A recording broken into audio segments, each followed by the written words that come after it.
Berikut adalah cerita horor yang berjudul Teror Kuntilanak Penunggu Pohon Beringin Tua.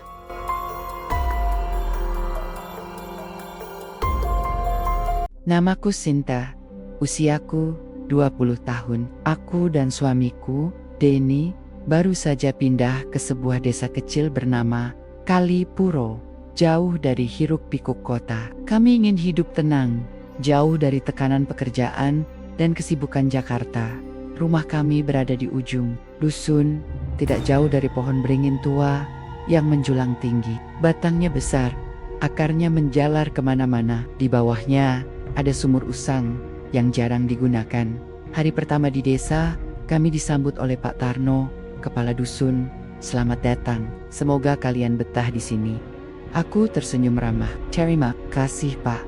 Ini memang desa yang sangat tenang. Pak Tarno diam sejenak, lalu berkata pelan. Tapi tolong, jangan dekati pohon beringin itu.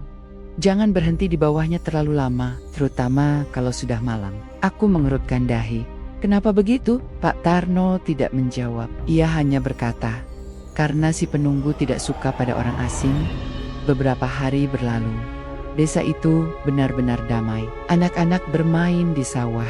Warga bekerja dengan tenang. Hanya satu hal yang membuatku gelisah. Setiap kali aku melewati pohon beringin itu, udara terasa lebih dingin. Bau anyir darah menyengat hidung, meskipun tidak ada sumbernya. Dan kadang-kadang, dari sudut mataku, aku melihat sosok putih duduk di atas pohon. Matanya menatapku. Senyumnya manis, tapi matanya kosong. Aku menutup mata sejenak, ingin percaya ini cuma sugesti, tapi Denny pun mulai merasakan hal yang sama.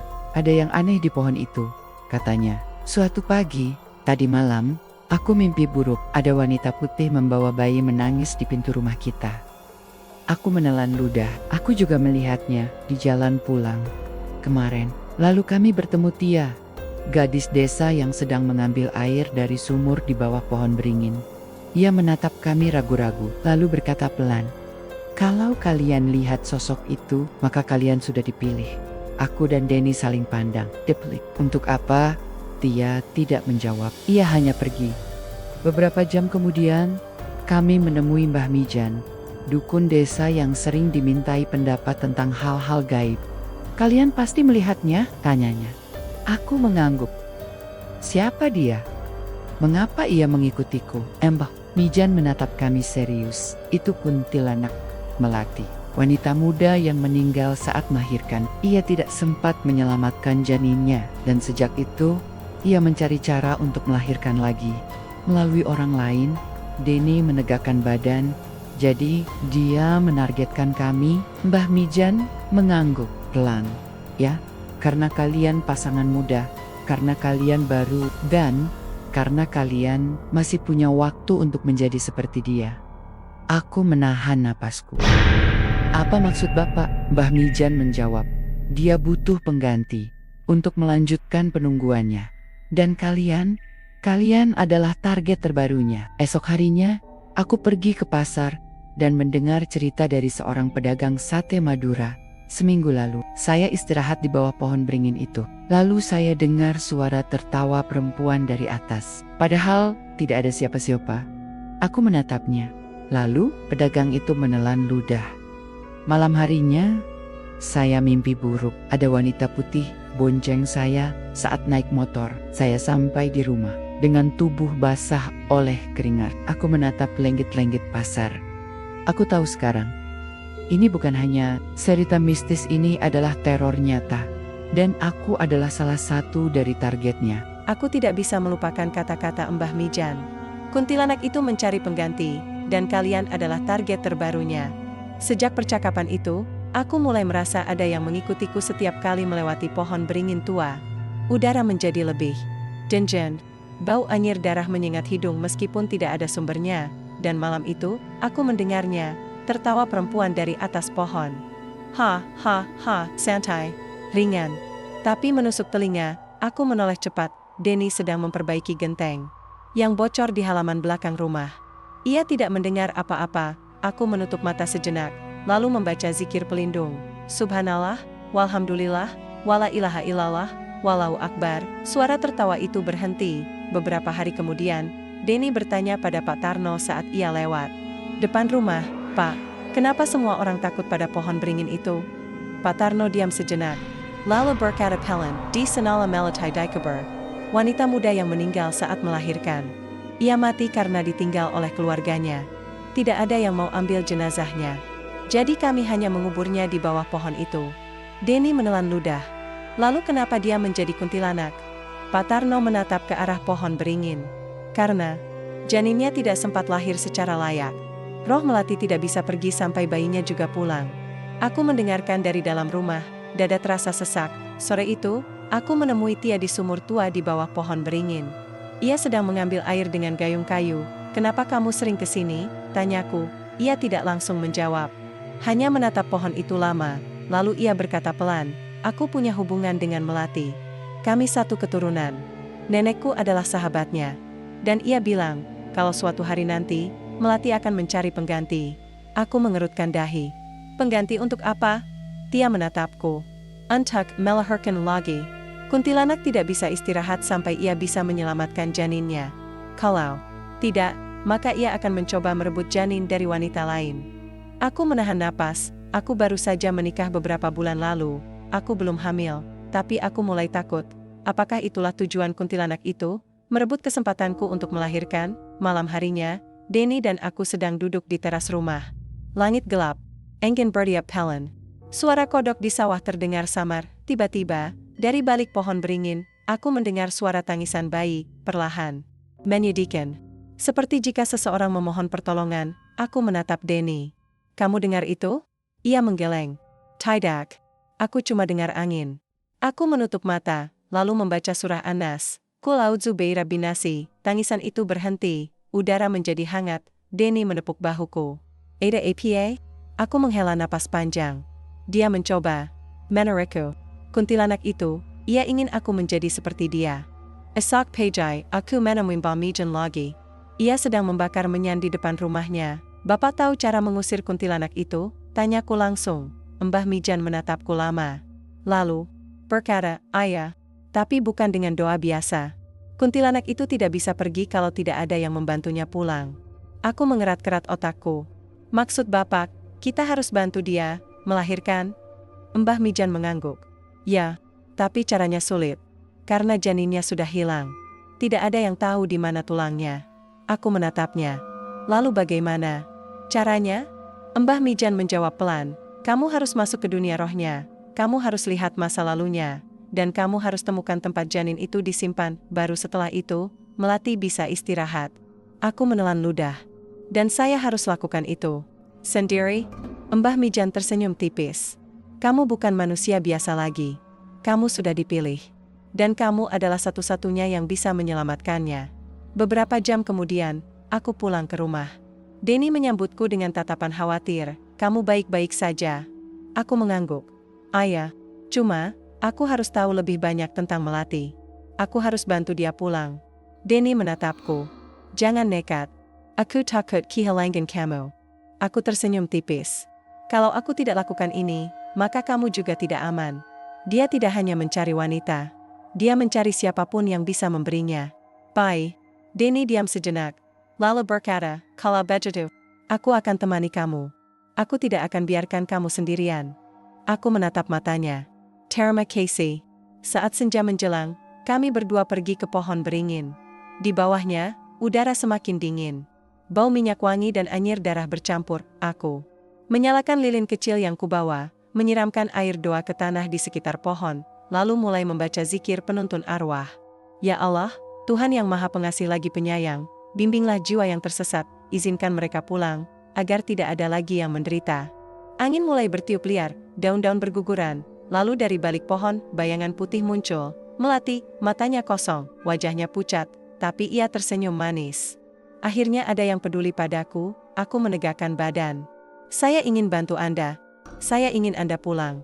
Ia menatapku lama, lalu berkata pelan, "Tapi saya tidak bisa pergi kalau anak saya tidak lahir. Jadi, biarkan saya lahirkan bayi itu dalam dirimu. Biarkan saya pinjam tubuhmu."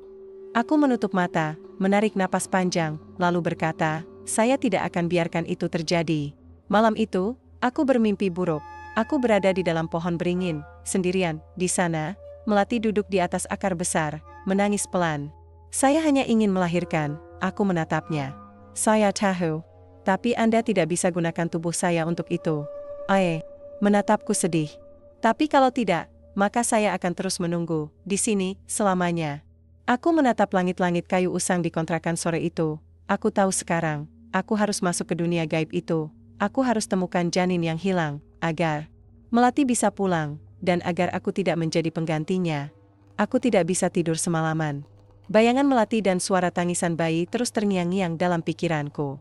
Aku mencoba meyakinkan diri bahwa itu hanya mimpi buruk, tapi aku tahu, ini lebih dari itu. Ini adalah pertanda, dan mungkin ini adalah panggilannya. Saat matahari terbit, aku menemui Tia lagi di sumur tua bawah pohon beringin. Ia sedang mengambil air dengan gayung kayu yang seperti biasa. Tia, kataku pelan, aku melihatnya lagi. Ia menatapku lama. Lalu bertanya, apa dia bicara padamu? Aku mengangguk. Ia ingin menggunakan tubuhku untuk melahirkan janinnya. Ia bilang, kalau ia tidak bisa lahirkan bayinya, maka ia akan terus mencari pengganti. Tia menarik napas panjang. Kalau begitu, kamu harus tahu masa lalunya. Karena selama kita tidak tahu kenapa ia mati saat melahirkan, maka kita tidak bisa bantu ia pulang. Aku menatap matanya. Bagaimana caranya? Tia diam sejenak, lalu berkata, Mbah Mijan punya cara. Ia bisa membantumu masuk ke dunia roh. Tapi kamu harus siap. Karena kalau kamu gagal, maka kamu akan menjadi bagian dari sana. Aku menegakkan badan. Aku siap. Aku tidak akan biarkan ia ambil jiwa orang lain. Sore itu, kami pergi ke rumah Mbah Mijan. Ia sedang duduk di depan pintu, memetik daun sirih satu persatu. Kalian datang, gumamnya tanpa menoleh. Aku maju selangkah. Saya ingin masuk ke dunia rohnya. Saya ingin lihat masa lalunya. Agar saya bisa bantu dia pulang. Mbah Mijan menatapku serius. Kamu tahu risikonya? Aku mengangguk. Ya, tapi saya tidak punya pilihan lain. Lalu Mbah Mijan berdiri. Ia membawa kami ke belakang rumah, di mana ada bata nisan kesel tertutup kain putih, diam di sini malam ini, katanya. Kalau kamu benar-benar ingin melihat masa lalunya, maka kamu harus tidur di tempat yang dekat dengan dunia mereka. Aku menatap batu nisan itu. Siapa yang dikubur di sini? Mbah Mijan menjawab pelan, orang yang pernah mencoba membantu Melati, dan akhirnya menjadi bagian dari sana. Aku menahan napas, malam tiba. Aku duduk di atas tikar di halaman belakang rumah Mbah Mijan. Denny menemaniku sampai jam 10 malam. Setelah itu, ia pamit pulang karena diminta oleh Pak Tarno, jangan tinggal terlalu lama di sini, katanya sebelum pergi. Aku takut kehilangan kamu. Aku tersenyum tipis. Aku akan baik-baik saja. Aku cuma butuh jawaban. Lalu aku sendirian, di bawah langit gelap, di dekat batu nisan itu, dan angin dingin mulai menyelimuti tubuhku. Jam menunjukkan pukul 12 malam. Aku mulai merasa lelah. Tapi aku tetap fokus. Aku membaca surah Yasin pelan-pelan, sesekali menggenggam tasbih yang diberikan Mbah Mijan. Lalu tiba-tiba, angin bertiup kencang, daun-daun berguguran meskipun tidak ada badai, dan dari balik kabut tebal, berdirilah Melati. Matanya kosong, wajahnya pucat, tangannya berdarah. Ia menatapku lama, lalu berkata, kenapa kamu datang kemari? Aku menegakkan badan. Saya ingin tahu kenapa Anda masih di sini. Dan saya ingin bantu Anda pulang. Melati menunduk. Tidak ada yang mau membantuku. Mereka semua takut. Dan kamu juga akan takut nanti. Aku menatapnya. Saya tidak takut pada Anda. Saya hanya ingin tahu kebenaran. Melati diam sejenak. Lalu ia mendekat. Kalau begitu, ikuti aku. Lalu ia berjalan pergi ke arah pohon beringin. Aku mengikutinya. Kami sampai di bawah pohon besar itu. Udara semakin dingin. Bau anyir darah semakin kuat. Melati menatap ke atas. Di sanalah aku jatuh. Saat itu, aku sedang hamil besar. Keluargaku tidak peduli. Suamiku meninggalkanku. Aku tidak punya siapa-siapa. Aku menatap matanya. Lalu apa yang terjadi setelah itu? Ia menunduk. Aku mencoba melahirkan sendiri. Di bawah pohon ini. Tapi bayiku tidak sempat keluar. Aku mati sebelum sempat menyelamatkannya. Aku menahan napasku. Jadi, janin Anda masih ada di sini? Melati menatapku. Tidak. Janin itu hilang. Dibawa pergi oleh nenek moyangku. Katanya, untuk ritual. Aku mengerutkan dahi. Ritual apa? Melati menjawab pelan, upacara penyerapan jiwa, agar kuntilanak bisa terus hidup. Janin itu tidak dikubur secara layak, ia dibuang di sungai hitam di ujung desa. Aku menatapnya lama. Kalau begitu, saya harus temukan janin itu. Dan saya harus bawa pulang. Melati menatapku sedih. Kalau kamu berhasil, maka aku bisa istirahat. Tapi kalau kamu gagal, maka kamu akan jadi penggantiku. Aku menelan ludah. Saya tidak akan gagal. Beberapa jam kemudian, aku pulang ke rumah. Danny langsung menyambutku dengan tatapan cemas. Apa yang terjadi? Kamu kelihatan sangat lila. Aku duduk di kursi plastik rusak di teras. Aku bertemu Melati. Ayah cerita tentang masa lalunya. Ia mati saat melahirkan. Janinnya tidak dikubur.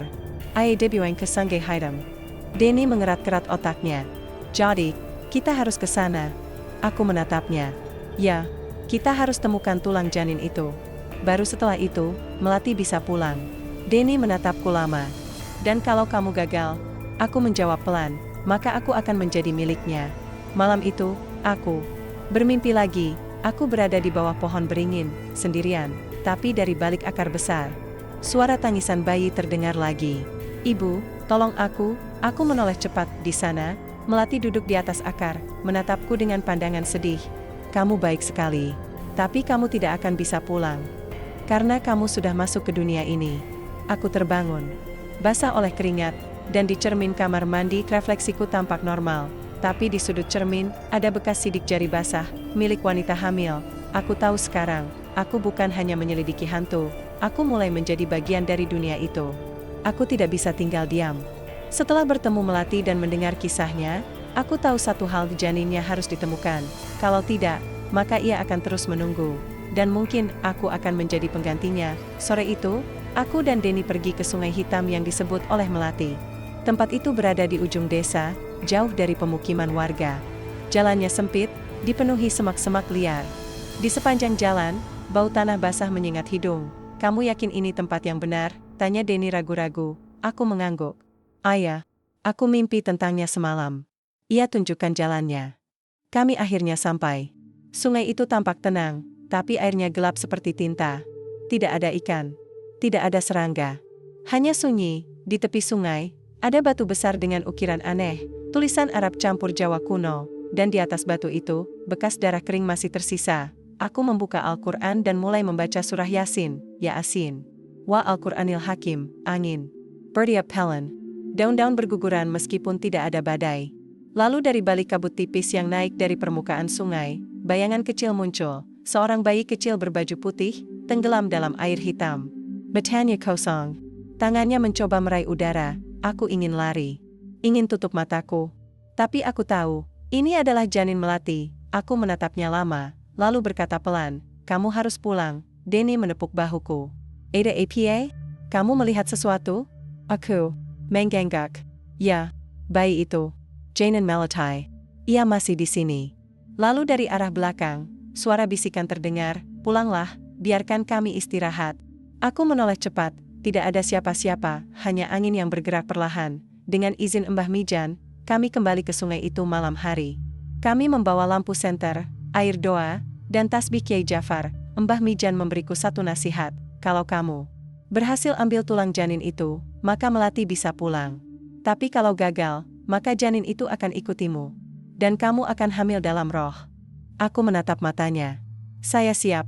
Lalu kami berangkat, udara malam itu sangat dingin. Langit tertutup awan tebal. Burung hantu tidak berkicau. Bahkan kodok tidak berani bersuara. Kami sampai di tepi sungai, aku menyalakan senter. Menyinari dasar sungai yang penuh lumpur dan daun membusuk. Dan di sanalah aku melihatnya, sebuah kain putih usang, di dalamnya, terbungkus sebuah tulang kecil. Aku mendekat. Danny menahanku.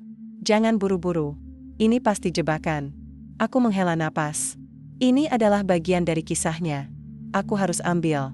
Lalu aku masuk ke dalam sungai, airnya menusuk kulit. Denjen. Seperti jika aku sedang menyentuh dunia lain, aku mendekat ke batu besar, menyentuh kain putih itu, dan saat aku membuka pembungkusnya, tulang janin itu benar-benar ada, tulang kecil, belum sempurna, masih utuh. Aku mengambilnya perlahan, lalu membacakan doa penuntun arwah, "Ya Allah, Tuhan yang Maha Pengasih lagi Penyayang, bawalah jiwa ini pulang, izinkan mereka istirahat, agar ibunya juga bisa pergi. Cepat-cepat, pelan-pelan." Sampai akhirnya, angin bertiup keras, air sungai bergolak, dan dari balik kabut hitam, bayi itu menghilang. Beberapa menit kemudian, kami pulang ke rumah. Aku membawa tulang janin itu dalam kain putih kecil. Mbah Mijan sudah menunggu di depan pintu. "Kamu berhasil," katanya pelan. "Tapi ingat, Melati belum sepenuhnya pergi." Aku menatapnya. "Kenapa begitu?" Mbah Mijan menjawab, "Karena kuntilanak itu butuh ritual penutup. Kamu harus bawa tulang itu ke pohon beringin, dan bacakan doa penyerahan jiwa, baru setelah itu, Melati bisa istirahat." Aku menghela napas panjang. "Saya akan lakukan itu." Malam ini, saat senja menjelang, aku dan Denny menuju pohon beringin tua. Mbah Mijan menyusul beberapa menit kemudian. Di bawah pohon itu, kami meletakkan tulang janin di atas batu kecil.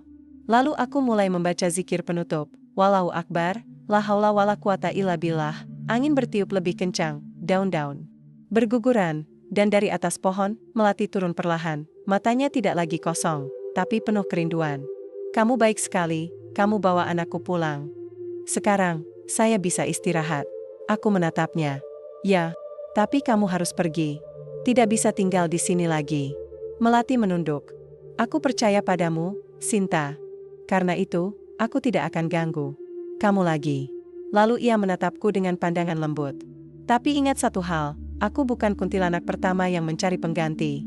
Dan kamu adalah penjaga kisah ini. Selama kamu hidup, kamu akan terus melawan mereka."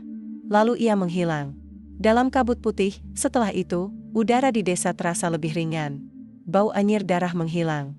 Suara tangisan bayi dari sungai juga lenyap, tapi aku tahu, aku tidak sepenuhnya aman. Aku telah menyelamatkan Melati, tapi aku juga telah menyentuh dunia gaib, dan entah kenapa, aku merasa seperti jika aku bisa melihat lebih banyak lagi. Malam itu, aku bermimpi lagi. Aku berada di sebuah dusun yang asing. Di sana, pohon beringin lain berdiri, dan di bawahnya, berdiri kuntilanak lain. Ia menatapku, lalu berkata, "Kamu berhasil bebaskan Melati. Tapi kamu belum selesai. Kami masih menunggu. Dan kamu adalah penjaga kisah ini." Aku terbangun basah oleh keringat, dan di cermin kamarku, refleksiku tampak normal. Tapi di sudut layar handphoneku, ada bekas sidik jari basah, seperti jika seseorang menyentuhku dari balik dunia lain. Aku menatap langit-langit kayu usang di atas, lalu berbisik dalam hati, "Ini baru permulaan. Aku tidak bisa mengabaikan mimpiku semalam." Kuntilanak itu menatapku dari balik pohon beringin di dusun yang asing. Ia tersenyum dengan pandangan dingin, lalu berkata, "Kamu berhasil bebaskan Melati, tapi kamu belum selesai. Kami masih ada dan kami mencarimu." Aku terbangun basah oleh keringat. Napasku tersengal-sengal. Denny langsung menyambutku saat aku pulang ke rumah. "Ada apa? Kamu kelihatan ketakutan." Aku menatap matanya. Aku mimpi lagi. Ada kuntilanak lain. Dan ayah tahu tentang kita. Denny diam sejenak, lalu berkata, "Jadi ini belum berakhir?" Aku menggeleng pelan. "Belum, bahkan mungkin baru mulai." Beberapa hari berlalu, dan desa menjadi tenang kembali. Tapi aku merasa seperti sesuatu sedang menungguku. Aku sering melihat bayangan putih di sudut mataku. Tia mulai curiga, "Kamu baik-baik saja?"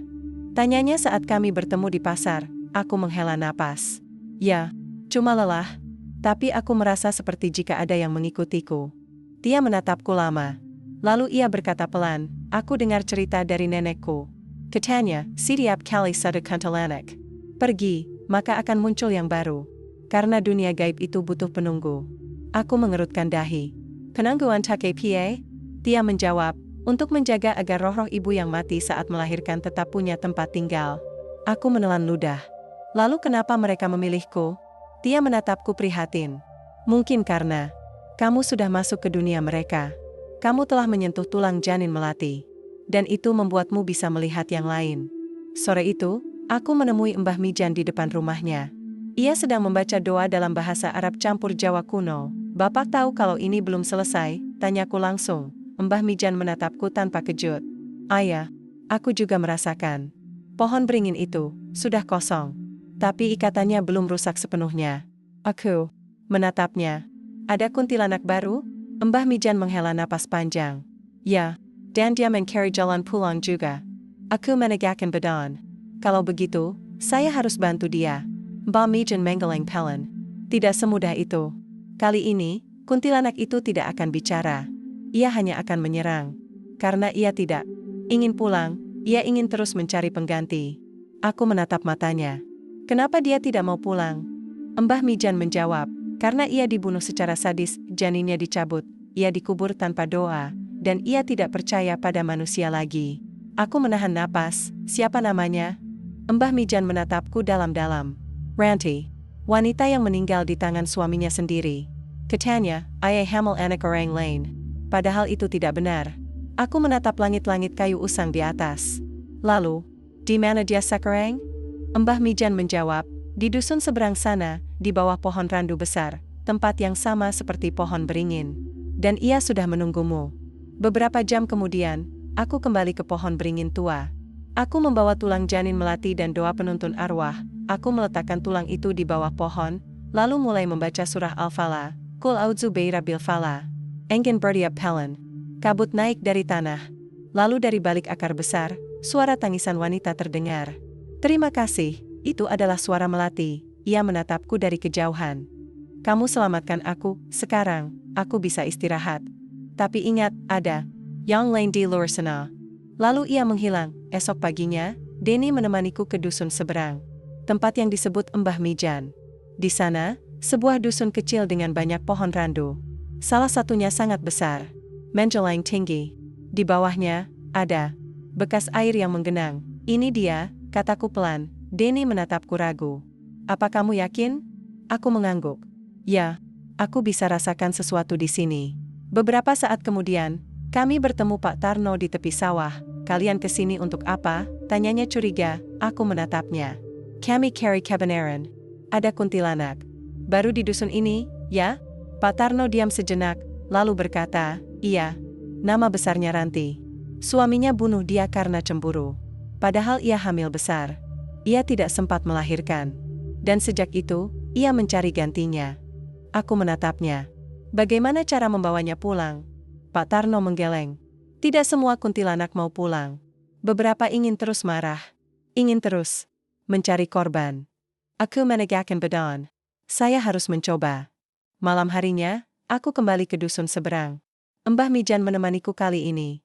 Ia membawa sesaji kecil sebagai simbol perdamaian. Kami duduk di bawah pohon randu besar. Lampu senter menyala redup. Udara terasa lebih dingin dari biasanya. Aku mulai membaca zikir pelindung. Subhanallah, walhamdulillah, wala ilaha illallah, walau akbar. Tiba-tiba, sebuah suara keras terdengar dari atas pohon. Aku tidak akan pergi. Aku menoleh cepat. Berdirilah sosok putih di atas cabang-cabang pohon. Matanya menyala, mulutnya menyeringai, tangannya berdarah. Ranti, kuntilanak baru. Ia menatapku tajam. Kamu pikir kamu bisa bebaskan Melati? Kamu pikir kamu bisa bebaskan aku juga? Aku menegakkan badan. Kalau kamu mau pulang, iya, saya bisa bantu. Ranti tertawa keras. Aku tidak ingin pulang. Aku ingin dendam. Lalu ia melompat turun, cepat, tanpa suara, dan langsung menatapku. Kamu yang akan jadi milikku. Karena kamu sudah lihat masa laluku. Karena kamu sudah sentuh duniamu.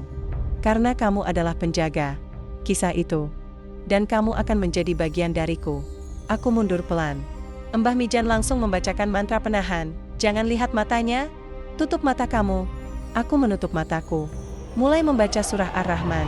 Ar-Rahmanu, alama Al-Quran. Cahaya putih menyelimuti tubuhku. Ranti menjerit, menyusut. Tapi ia tidak menghilang. Ia menatapku dengan pandangan amarah. Kamu akan kembali ke sini. Karena kamu sudah menjadi bagian dari kami. Lalu ia lenyap dalam kepulan kabut hitam. Aku pulang ke rumah dengan rasa lelah yang luar biasa. Coba ke Rengen. Tapi jiwaku terasa berat. Maya, saudaraku, datang menjenguk sore itu. Ia melihat wajahku dan langsung tahu, kamu melawan lagi, ya? Aku mengangguk.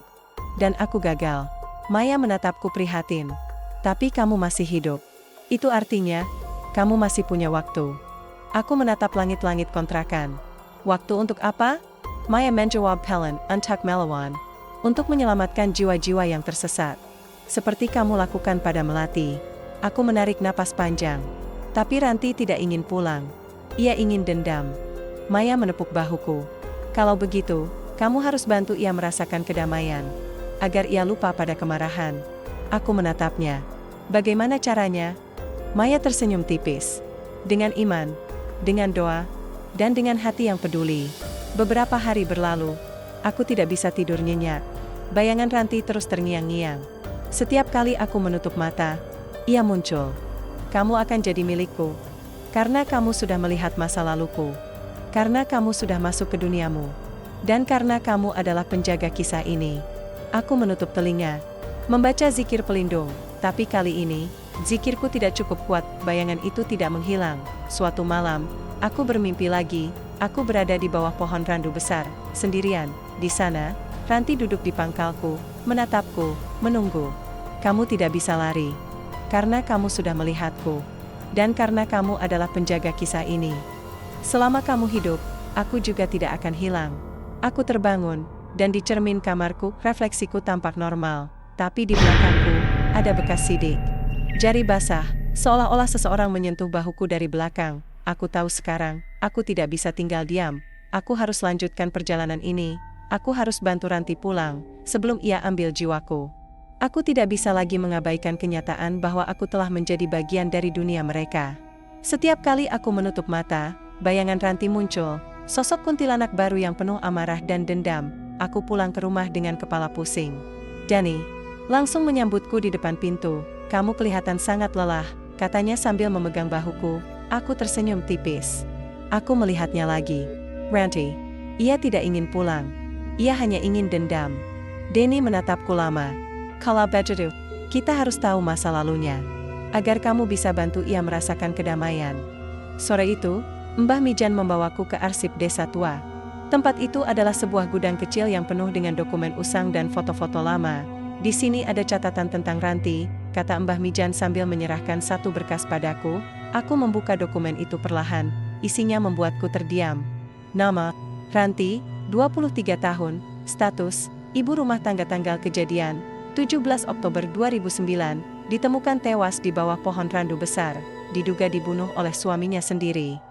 Penyebab kematian, cedera parah pada perut, janin dalam kandungan tidak ditemukan. Aku menatap Mbah Mijan. Ia dibunuh karena cemburu? Mbah Mijan mengangguk. Ya, suaminya percaya kalau ia hamil dengan lelaki lain. Padahal janin itu benar-benar darah dagingnya. Aku mengerutkan dahi. Lalu di mana janin itu? Mbah Mijan menjawab pelan, di Bueng. Tapi tidak di kuburan biasa. Ada yang bilang ia digunakan dalam ritual sesat, agar suaminya bisa punya kekuatan gaib. Aku menahan napasku. Jadi, itulah kenapa Ranti tidak bisa pergi? Mbah Mijan menghela napas. Ayah, karena ia tidak bisa meninggalkan anaknya. Ayah mencari jalan untuk melahirkan lagi. Dan ayah akan cari pengganti. Aku menatap langit-langit kayu usang. Dan saya adalah targetnya. Beberapa hari kemudian, aku menemui Tia di sumur tua dekat pohon beringin. Ia sedang mengambil air saat kutemui. Tia, panggilku pelan. Ia menoleh cepat. Kamu baik-baik saja? Kamu kelihatan mirang. Aku menghela napas. Aku sudah tahu masa lalu Ranti. Ia dibunuh. Janinnya dicabut. Dan sekarang, ia tidak mau istirahat. Tia diam sejenak, lalu berkata, aku dengar cerita dari nenek. Katanya, Jane dan Randy dikubur di bawah batu nisan tanpa nama. Di pemakaman desa seberang. Tapi tempat itu dianggap angker. Tidak ada yang berani masuk setelah matahari terbenam. Aku menatapnya. Itu artinya, aku harus ke sana. Tia menepuk. Bahuku. Tapi kamu harus hati-hati.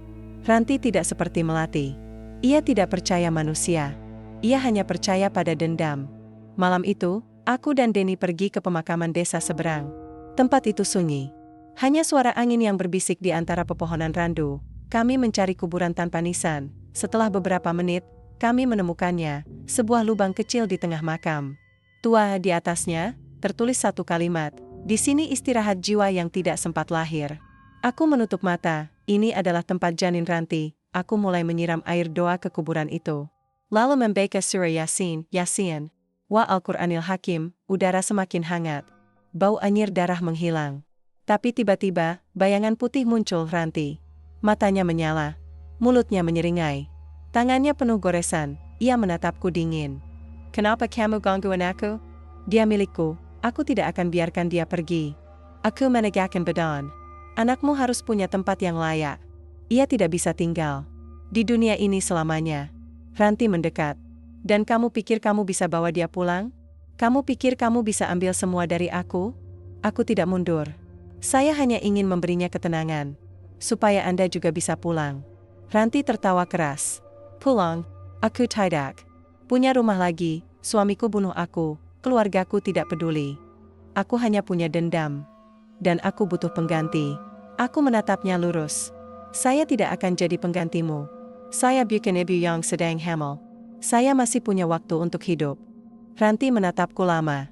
Lalu ia lenyap dalam kabut hitam. Esok pagi, aku menemui Mbak Mijan lagi. Ia sedang membaca mantra di depan api.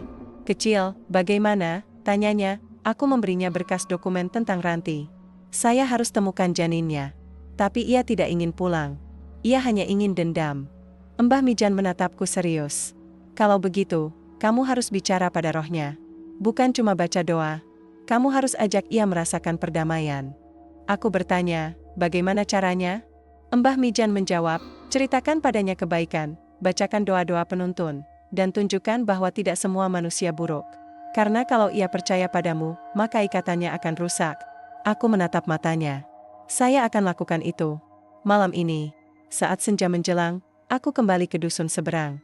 Sendirian, Denny ingin menemaniku, tapi aku tidak izinkan. Aku harus hadapi ini sendiri. Aku duduk di bawah pohon randu besar, menyiram air doa ke tanah, lalu mulai membaca zikir penuntun arwah. Ya Allah, Tuhan yang Maha Pengasih lagi penyayang, bawalah jiwa ini pulang, izinkan mereka istirahat, jangan biarkan mereka terus menderita. Angin bertiup pelan, daun-daun berguguran, dan dari balik pohon, Ranti muncul lagi, tapi kali ini, ia tidak marah, ia hanya menatapku. Kenapa kamu baik padaku? Aku menjawab tenang, karena kamu layak pulang. Anakmu juga. Ranti menunduk. Aku tidak percaya manusia lagi. Aku hanya percaya pada dendam. Aku menatapnya. Dendam itu tidak akan membawamu pulang. Hanya kesedihan yang akan tinggal dalam dirimu. Lalu aku membaca doa lagi. Lebih lantang. Lebih tulus. Wallahu Akbar, la haula wala quwata illa billah. Cahaya putih menyelimuti tubuhku. Ranti mundur pelan-pelan, tapi ia tidak menghilang. Ia hanya menatapku dengan pandangan sedih. Aku tidak punya siapa-siapa. Aku hanya punya janin itu. Dan sekarang, kamu datang untuk ambil dia. Aku menatapnya lurus. Saya tidak ambil. Saya hanya ingin membawanya pulang. Agar ia punya tempat yang layak. Ranti diam sejenak. Lalu berkata, kalau kamu berhasil, maka aku akan pergi. Tapi kalau kamu gagal, kamu akan menjadi salah satu dari kami. Karena kamu sudah masuk ke dunia ini. Dan kamu adalah penjaga kisah ini. Lalu ia menghilang, aku pulang ke rumah dengan kepala penuh pikiran. Aku tahu, pertarungan belum selesai. Aku harus kembali ke pemakaman itu. Harus bawa tulang janin itu ke tempat suci. Dan harus bantu Ranti merasakan kedamaian. Malam itu, aku bermimpi lagi, aku berada di dalam hutan. Di sana, Ranti duduk di atas batu, menangis pelan. Aku mendekat. Aku datang lagi. Ia menatapku. Kenapa kamu tidak takut padaku? Aku menjawab, karena saya percaya, setiap ibu punya hati yang baik. Bahkan kalau ia sudah menjadi kuntilanak. Ranti diam. Lalu berkata, aku tidak punya hati lagi, hatiku sudah mati bersamaku. Tapi kalau kamu benar-benar ingin membantuku, cari suamiku, cari pembunuhku. Karena selama ia masih hidup, aku tidak bisa pergi. Aku menatapnya. Di mana ia sekarang? Ranti tersenyum sedih. Di kota. Menjadi orang kaya, hidup enak, tapi ia tahu, aku masih mencarinya. Aku menelan ludah. Saya akan carry dia, dan saya akan bawa kalian pulang. Lalu ia menghilang. Esok harinya, aku pamit pada Denny. Aku harus pergi ke kota. Ada yang harus aku cari. Denny menatapku khawatir. Siapa? Aku menatap matanya. Suami Ranti. Pembunuhnya. Denny menahan napas. Kamu akan lakukan apa kalau ketemu dia? Aku tersenyum tipis. Saya akan bawa kebenaran. Saya akan bawa Catalan. Dan saya akan bantu Ranti pulang. Aku tahu sekarang, aku bukan hanya melawan kuntilanak. Aku melawan ketidakadilan yang terjadi di dunia nyata, dan aku harus lanjutkan perjalanan ini, untuk membawa pulang jiwa yang tersesat. Aku tidak bisa tinggal diam.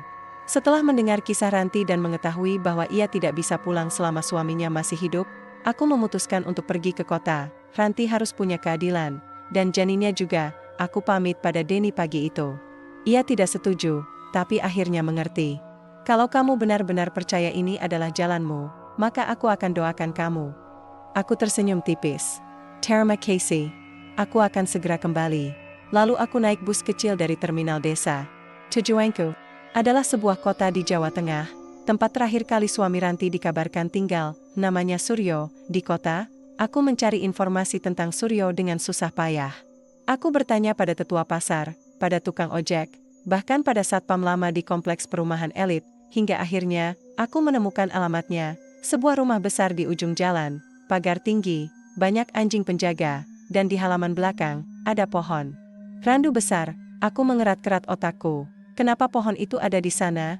Apakah ia membawa sesuatu dari masa lalunya? Aku menyelinap masuk ke kompleks itu malam hari.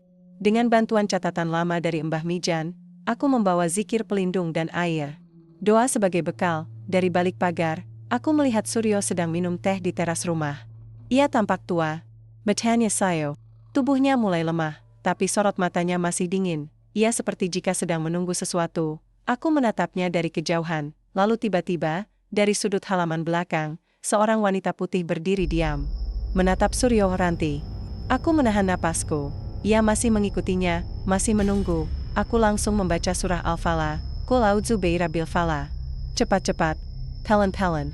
Sampai akhirnya, wanita putih itu menoleh ke arahku, matanya kosong, mulutnya tersenyum. Kamu datang, untuk ambil dia. Aku menegakkan badan. Saya datang untuk membawa Anda pulang, dan untuk memberinya hukuman. Beberapa jam kemudian, aku berhasil menemui Suryo secara langsung. Ia tidak takut saat kutemui di depan toko kelontong miliknya. Ada apa? Tanyanya dingin. Aku menatap matanya. Saya ingin bicara tentang istri Bapak, Ranti. Wajah Suryo langsung berubah. Sorot matanya menjadi gelisah. Apa kamu gila? Kenapa kamu bicara tentang dia? Aku menjawab tenang, karena ia masih menunggu. Ia tidak bisa pulang selama Bapak masih hidup.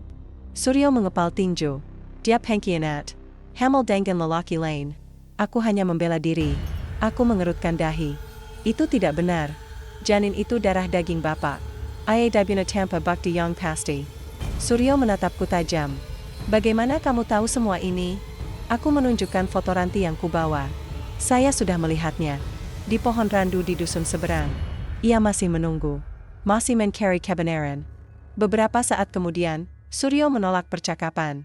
Ia mengusirku dengan kasar, tapi saat aku pergi, aku melihatnya, di belakang tubuh Suryo, berdiri Ranti, menatap suaminya dengan pandangan amarah. Dia harus membayar. Dia bunuh aku, dan anakku. Dia harus merasakan sakit yang sama. Aku menatapnya. Tapi kalau Bapak terus dendam, maka Bapak tidak akan bisa pulang. Ranti tidak menjawab. Ia hanya menatapku lama. Lalu menghilang dalam kabut. Aku pulang ke desa sore itu. Mbah Mijan menyambutku di depan rumah. Kamu ketemu dia? Tanyanya. Aku mengangguk. Ya, tapi ia tidak mau mengaku bersalah. Ia pikir ia dibohongi. Mbah Mijan menatapku serius. Kalau begitu, kamu harus bawa kebenaran padanya. Harus. Tunjukkan bahwa ia salah. Aku menatap langit-langit kayu usang di atas. Bagaimana caranya? Mbah Mijan berkata, cari surat kematian Ranti, temukan bukti autopsi, dan bawa semuanya ke hadapan Suryo. Kalau ia lihat kebenaran itu, maka ikatannya akan rusak, dan Ranti bisa pergi. Aku menatap matanya. Di mana saya bisa temukan surat itu? Mbah Mijan menjawab, di rumah sakit lama, tempat Ranti dinyatakan meninggal. Di sana, dokter sempat menulis catatan medis, tapi semua orang menutup mulut karena takut. Aku menghela napas panjang. Saya akan carry ITU. Malam ini, beberapa jam kemudian, aku sampai di rumah sakit lama. Bangunan itu sudah tidak digunakan lagi. Pintu utama terkunci rapat. Tapi dengan bantuan Tia, aku berhasil menyelinap masuk. Di ruang arsip, aku menemukan dokumen lama, surat kematian Ranti, catatan autopsi, foto lama mayatnya. Isi dokumen itu membuatku terdiam. Janin dalam kandungan pasien, Ranti, tidak memiliki DNA dari lelaki lain. Hasil tes menunjukkan bahwa janin itu adalah darah daging Suryo. Aku menutup mata sejenak. Ini semua adalah kesalahan yang tidak pernah diselesaikan. Aku kembali ke kota keesokan harinya.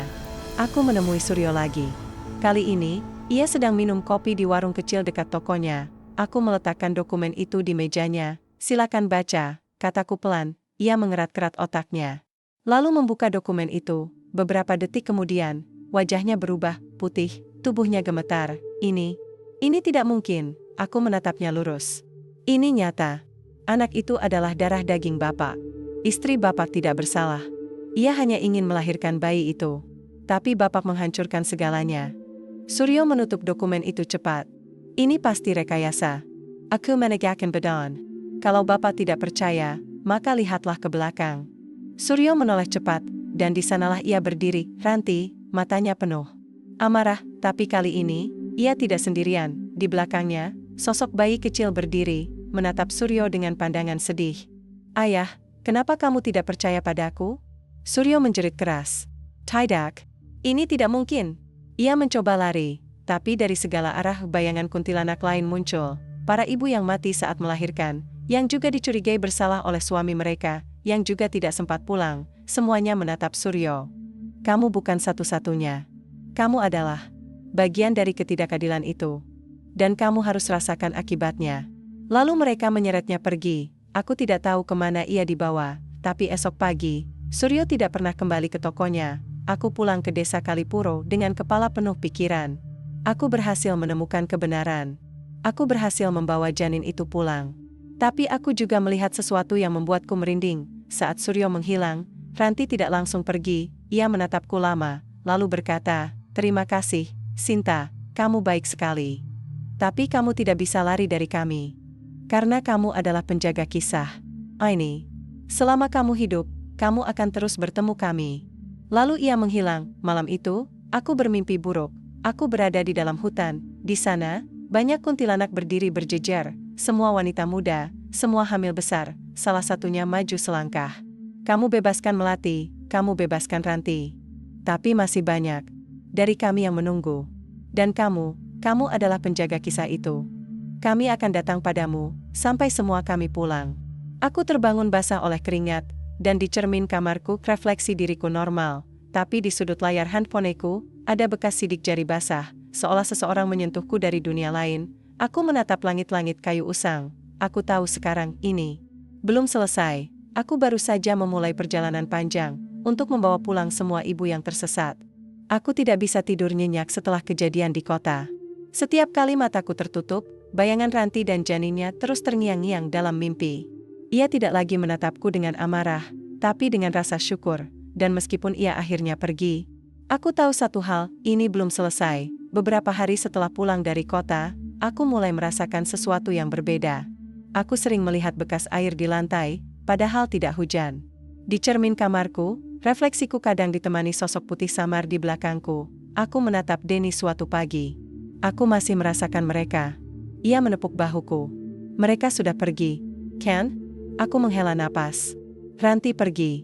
Tapi ada yang lain, yang mulai mendekat. Sore itu, Mbah Mijan datang ke rumah. Ia membawa sebuah buku usang dengan sampul kulit dan ukiran mantra di sudut-sudutnya. Ini adalah catatan tentang kuntilanak, katanya pelan. Bukan hanya Melati atau Ranti, tapi semua ibu yang mati saat melahirkan. Semua yang tersesat. Aku menerimanya ragu-ragu.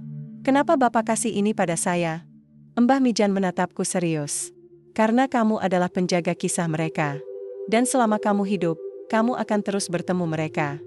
Aku membuka buku itu perlahan. Di dalamnya, tertulis nama-nama wanita muda, tanggal kematian, tempat pemakaman, dan tempat roh mereka tinggal di bagian akhir, ada catatan kecil. Setiap kali seorang wanita hamil melewati pohon beringin tua, maka ia akan merasakan sesuatu. Itu adalah panggilan dari jiwa-jiwa yang tersesat.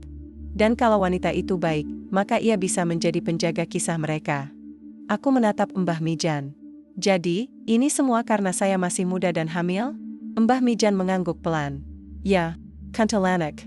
Mencari pengganti. Tapi kalau penggantinya punya iman, maka ia bisa menyelamatkan mereka. Aku menegakkan badan.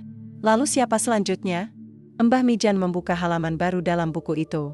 Lalu menunjukkan satu nama, Neneng. Wanita ini meninggal di dusun seberang sana. Dikubur di bawah pohon jati besar. Konon, ia dibuang oleh keluarganya karena hamil di luar nikah. Dan sejak itu, ia mencari pengganti. Aku menatapnya lama. Saya harus ke sana. Esok paginya, aku pamit pada Denny. Aku harus pergi sebentar. Ada yang harus aku selamatkan. Denny menahan tanganku. Kalau kamu pergi, tolong janji padaku. Jangan biarkan mereka ambil kamu. Aku tersenyum tipis. Aku punya Allah. Aku punya doa. Aku punya kamu.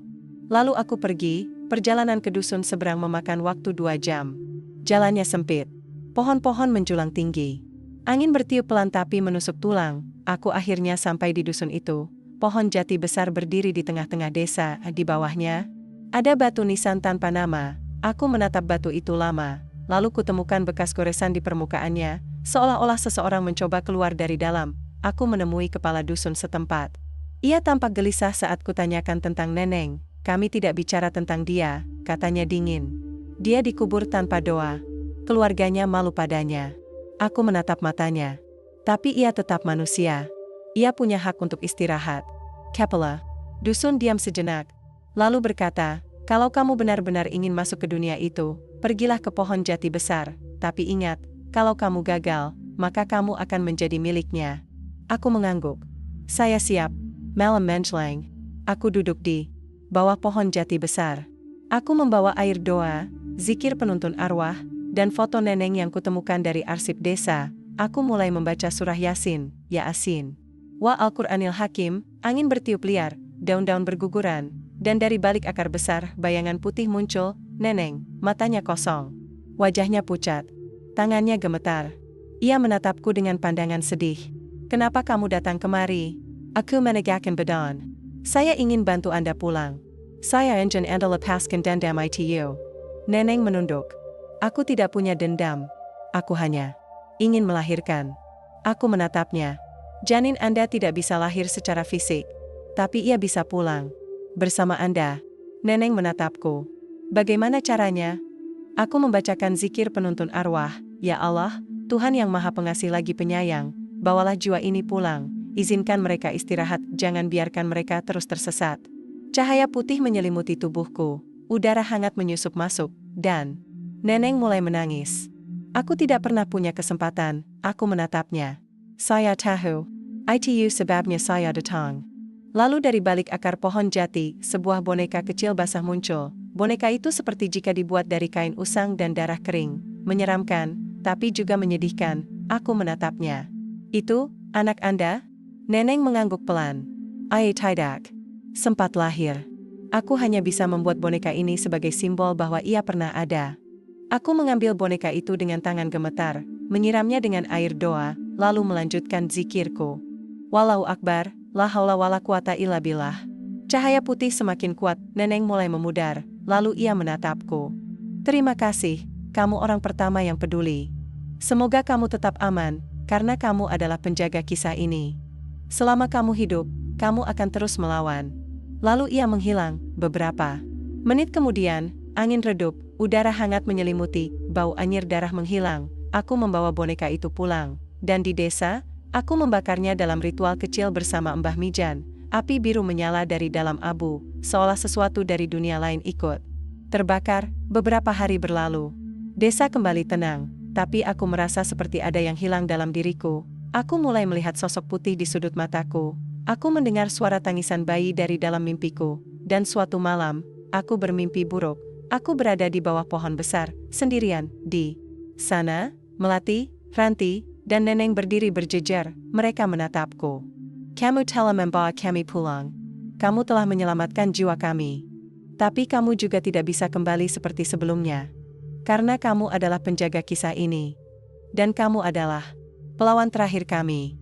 Lalu mereka menghilang dalam cahaya putih. Aku terbangun basah oleh keringat. Aku menatap cermin kamar mandi, refleksiku normal. Tapi di sudut layar handphoneku, ada bekas sidik jari basah, milik kuntilanak lain. Aku tahu sekarang, aku telah berhasil membebaskan beberapa jiwa, tapi masih banyak lagi yang menunggu. Dan aku adalah satu-satunya yang bisa membawa mereka pulang. Beberapa minggu kemudian, aku menerima pesan dari seorang wanita di Sumatera Utara. Saya sering melihat sosok putih di dekat rumah saya. Dan saya merasa seperti jika saya sedang hamil, padahal saya belum menikah. Tolong saya, Firman. Aku menatap layar handphone lama, lalu aku jawab, saya akan datang, saya adalah penjaga kisah. Ini. Dan saya tidak akan biarkan ada lagi yang menjadi korban. Aku tahu sekarang, aku tidak bisa lari dari dunia ini, aku tidak bisa tinggal diam, dan aku harus lanjutkan perjalanan ini, untuk menyelamatkan jiwa-jiwa yang tersesat, untuk membawa pulang semua kuntilanak yang menunggu. Aku tahu, ini adalah babak baru dari perjalananku. Setelah berhasil membawa pulang Melati, Ranti, dan Neneng, aku merasa seperti bagian dari dunia mereka tinggal dalam diriku. Aku bisa mendengar suara bayi menangis meskipun tidak ada siapa-siapa di sekitarku, dan pesan dari wanita di Sumatera Utara membuatku yakin, ini belum selesai, perjalanan ke Sumatera Utara panjang dan melelahkan. Aku naik bus hingga Medan, lalu dilanjutkan dengan ojek trail melewati jalur pegunungan yang sempit dan berawan tebal. Wanita itu bernama Rina, usianya baru 22 tahun. Ia tinggal di sebuah dusun kecil yang dikelilingi sawah dan pohon jati besar. Saat kutemui, ia tampak murung. Sejak beberapa bulan lalu, aku mulai merasa aneh, katanya pelan. Aku sering melihat sosok putih di cermin kamar. Dan kedang-kedang, perutku terasa sakit, seperti jika aku sedang hamil. Aku menatapnya. Kamu belum menikah, ya? Ia menggeleng. Tidak. Tapi ibuku bilang, ada legenda di dusun ini. Kuntilanak mencari pengganti. Dan ia akan memasuki tubuh wanita muda yang lewat dekat pohon jati tua di tengah dusun. Aku menegakkan badan.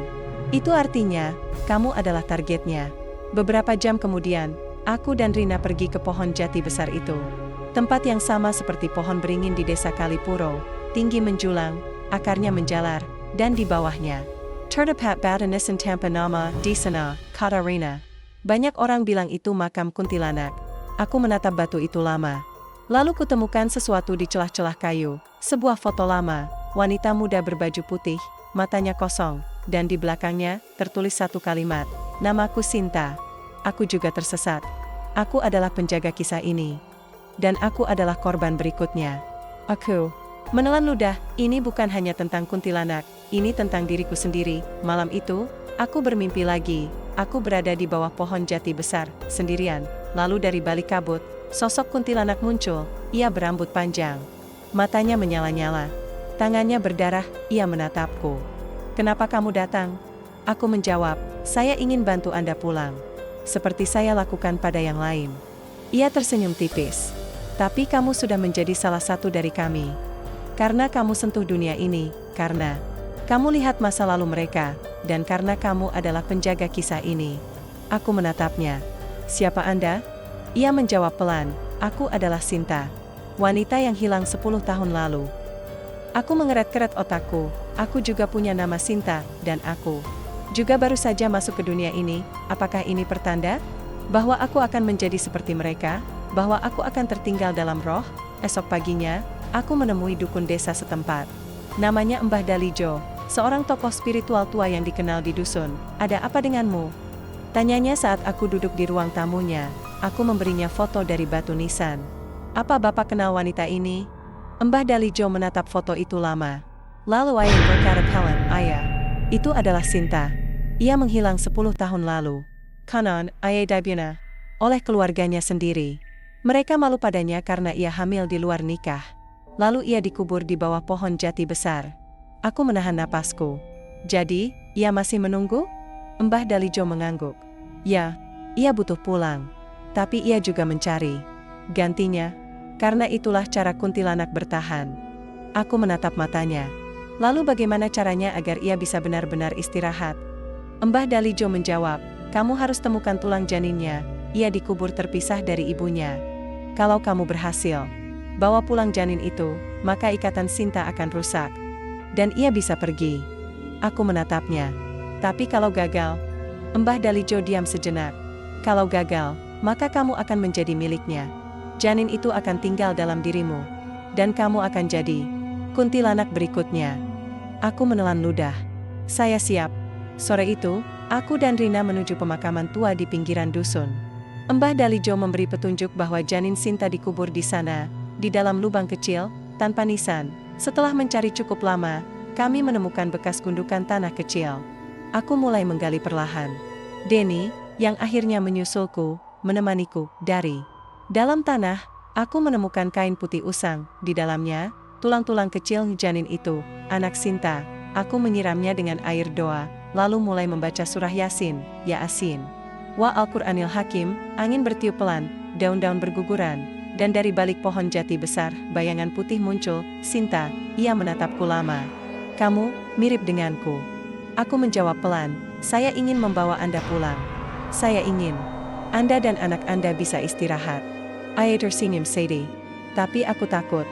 Aku sudah terlalu lama tinggal di sini. Aku menatapnya lurus.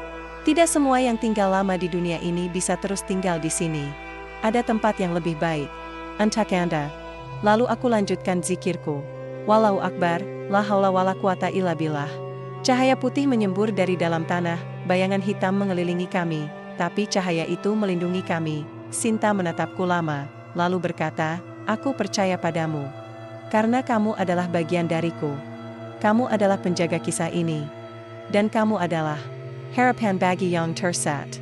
Lalu ia mengambil tulang janin itu dari tanganku, menyentuhnya lembut, dan menghilang dalam kabut putih. Beberapa hari kemudian, aku pulang ke rumah. Udara terasa lebih ringan, tapi aku tetap merasa seperti jika bagian dari mereka masih tinggal dalam diriku. Denny menemaniku sampai ke kontrakan.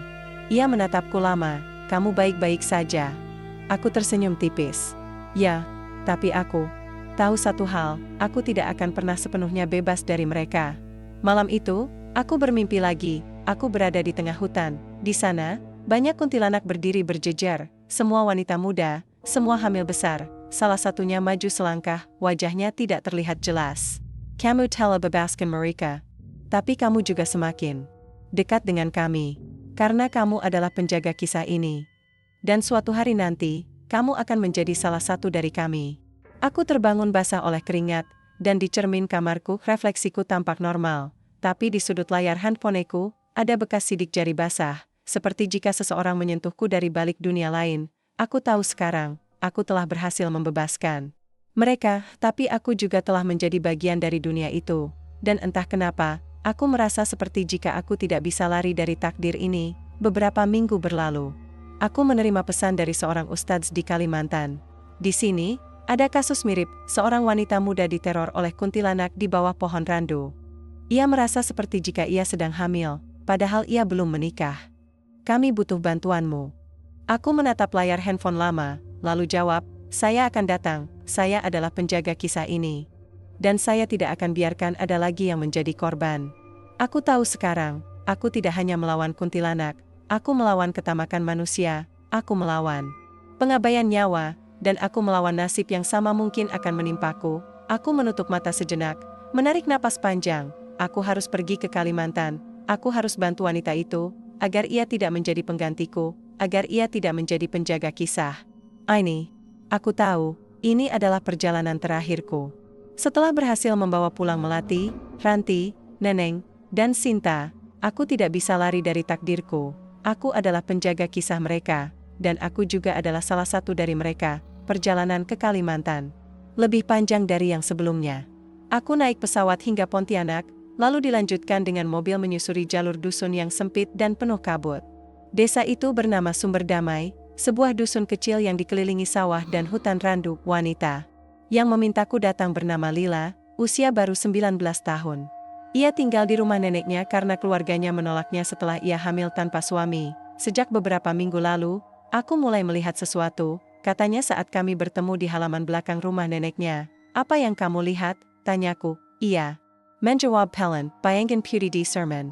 Bau anyir darah di kamar. Dan kalau malam, aku merasa seperti jika ada yang menyentuh perutku. Aku menatap matanya. Itu artinya, kuntilanak sudah masuk dalam jiwamu. Lila menahan napas. Tapi aku tidak ingin menjadi seperti mereka. Aku ingin hidupku punya arti. Aku ingin anakku punya tempat yang layak. Aku tersenyum tipis. Aku akan bantu kamu. Tapi kamu harus percaya padaku.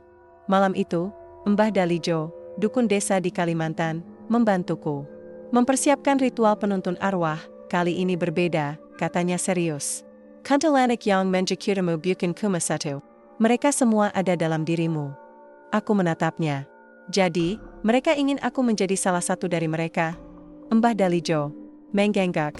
Ya, karena kamu sudah menyentuh dunia mereka. Kamu sudah membawa tulang janin mereka. Kamu adalah penghubung. Aku menarik napas panjang. Kalau begitu, saya harus akhiri semuanya malam ini. Jam menunjukkan pukul 12 malam saat kami sampai di bawah pohon randu besar di pinggir dusun. Tempat yang sama. Pohon yang sama. Hanya beda lokasi aku meletakkan amalan doa dan air minum yang telah dibacakan surah Yasin. Lalu aku mulai membaca zikir pelindung. Subhanallah, walhamdulillah, wala ilaha illallah, walau akbar. Angin bertiup liar, daun-daun berguguran meskipun tidak ada badai, dan dari balik bayangan, berdirilah mereka melati. Ranti, Neneng, Sinta, semua muncul lagi, menatapku, menunggu, lalu melati berkata, kamu sudah bebaskan kami. Tapi kamu tidak bisa. Lepaskan ikatan itu. Karena kamu adalah bagian dari kami. Selama kamu hidup, kami juga tidak akan hilang. Aku menatap mereka. Saya tidak akan biarkan Lila menjadi korban selanjutnya. Saya tidak akan biarkan kuntilanak lain ambil jiwa manusia. Ranti menambahkan, kamu tidak bisa lari dari nasibmu. Kamu adalah penjaga kisah ini. Dan suatu hari nanti, kamu akan kembali ke sini. Untuk menjadi salah satu dari kami. Aku menegakkan badan. Saya tidak akan lari. Tapi saya juga tidak akan menyerah. Lalu aku membuka Al-Quran, mulai membaca surah Ar-Rahman, Ar-Rahmanu. Alama Al-Quran, cahaya putih menyelimuti tubuhku, udara hangat menyusup masuk, dan dari balik pohon randu, seorang wanita putih muncul, matanya kosong, perutnya membuncit, dan tangannya berdarah, kuntilanak terakhir, yang belum punya nama, yang belum punya kisah, aku menatapnya. Siapa Anda? Wanita itu diam sejenak, lalu menjawab, aku adalah mereka yang tidak punya suara. Aku adalah mereka yang dikorbankan. Aku adalah ibu yang tidak sempat melahirkan. Dan kamu adalah penjaga kisah ini. Aku menegakkan badan. Saya akan bantu Anda pulang. Saya tidak akan biarkan Anda ambil jiwa Laila. Wanita itu menatapku lama, lalu berkata, kamu baik sekali. Tapi kamu juga tidak bisa lari dari kami. Karena kamu sudah melihat kami, kamu sudah mendengar kami, dan kamu sudah membawa kami pulang. Kamu adalah salah satu dari kami. Aku menatap matanya. Saya manusia. Saya punya Allah. Saya punya iman. Dan saya masih punya waktu untuk pulang. Lalu aku lanjutkan zikirku. Walau akbar, la haula wala quwata illa billah, cahaya putih menyembur dari tubuhku. Kuntilanak itu mundur perlahan, lalu menghilang dalam kepulan asap. Beberapa jam kemudian, aku dan Lila pergi ke pemakaman tua di pinggiran dusun. Mbah Dalijo memberi petunjuk bahwa janin kuntilanak itu dikubur dalam lubang kecil, tertutup daun dan batu. Setelah menggali cukup lama, kami menemukan tulang-tulang kecil yang terbungkus kain hitam. Aku menyiramnya dengan air doa, lalu membaca surah Yasin, Ya Asin. Wa Al-Quranil Hakim.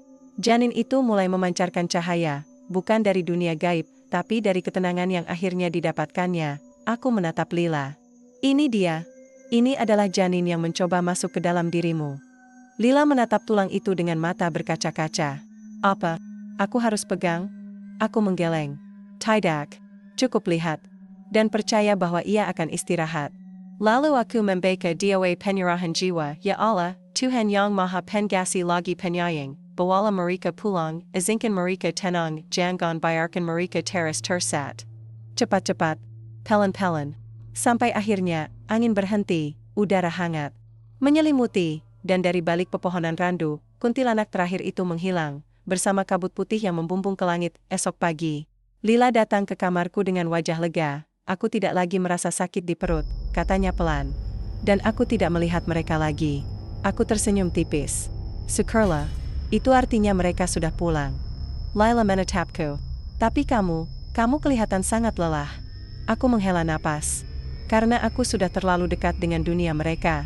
Beberapa hari kemudian, aku pulang ke Bekasi. Denny menjemputku di terminal. Bagaimana? Apa kamu berhasil? Aku mengangguk. Ya, aku berhasil membawa mereka pulang. Semua. Denny menatapku. Khawatir. Tapi kamu tampak berubah. Aku tersenyum sedih. Karena aku sudah menjadi bagian dari mereka. Saat sampai di kontrakan, aku langsung tidur. Coba ke limes. Tapi malam itu, aku bermimpi buruk. Aku berada di tengah hutan, di bawah pohon beringin tua, dan di sanalah aku berdiri, sendirian, tapi dari balik bayangan, aku melihat diriku sendiri, seorang wanita.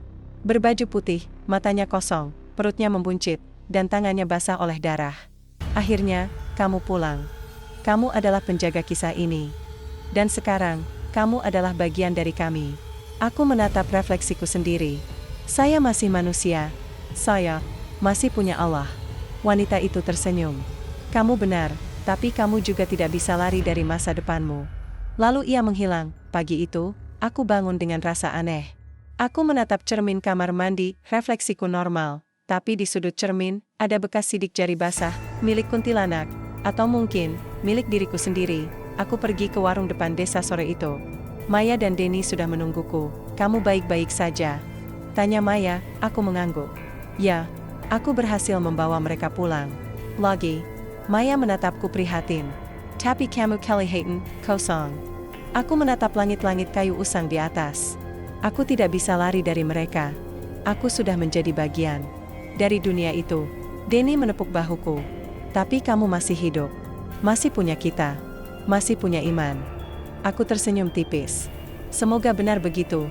Beberapa bulan berlalu, aku mulai menulis semua kisah ini dalam bentuk narasi.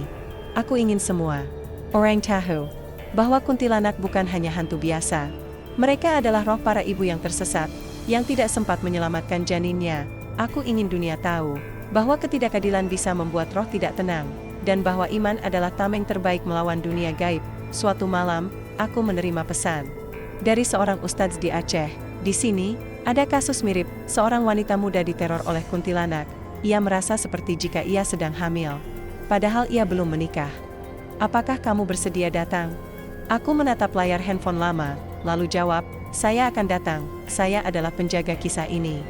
Dan saya tidak akan biarkan ada lagi yang menjadi korban. Malam itu, aku bermimpi lagi, aku berada di bawah pohon beringin tua sendirian, tapi dari balik akarnya, 3 sosok muncul, melati. Ranti, Neneng, mereka menatapku lama, lalu berkata, kamu telah membawa kami pulang. Tapi kamu juga tidak bisa sepenuhnya kembali. Karena kamu adalah penjaga kisah ini. Dan kamu adalah harapan bagi yang tersesat. Lalu mereka menghilang, bersama angin pelan yang membawa aroma doa. Aku tahu sekarang, aku tidak hanya melawan kuntilanak, aku melawan ketidakadilan yang terjadi di dunia nyata. Dan entah sampai kapan, aku akan terus menjadi penjaga kisah mereka yang tersesat.